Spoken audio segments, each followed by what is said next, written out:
வகைன்னா தெய்வ பக்தி, அடியார்கள் பக்தி, குரு பக்தி. அடியார் பக்தியை விட தெய்வ பக்தியை விட குரு பக்தி தான் ரொம்பவும் சிறந்ததுங்கிறார் அவர். தெய்வத்துக்கிட்ட செஞ்ச பாவம் குருநாதர்கிட்ட தீர்ந்துருமா, குருநாதர்கிட்ட செஞ்ச பாவம் தெய்வத்துக்கிட்ட போனாலும் தீராதான்.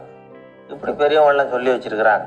ஒரு காடு, அங்கே அயோத தௌமியர் அப்படின்னு ஒரு தபோதனர், அவர் பல மாணவர்களை ஒன்றா சேர்த்து ஒரு குருகுலம் நடத்திக்கிட்டு இருக்கிறார். பல தரப்பட்டவங்க பல திறப்பட்டவங்க மாணவர்கள் அதில் சேர்ந்து படிச்சுக்கிட்டு இருக்கிறாங்க. பாஞ்சால ராஜகுமாரன் ஒருத்தனும் அந்த குருகுலத்தில் சேர்ந்து படிச்சுக்கிட்டு இருக்கிறான். அவன் பேர் ஆருணி. பெரிய இடத்து புள்ள, இருந்தாலும் படுப்பில் ரொம்ப கெட்டிக்காரனாக இருந்தான். அவன் தான் அங்கே முதல் மாணவன். ஒரு நாள் குருநாதர் அந்த அரசகுமாரனை கூப்பிட்டார். நம்ம குருகுலத்துக்கு சொந்தமான வயலில் தண்ணீர் பெருகி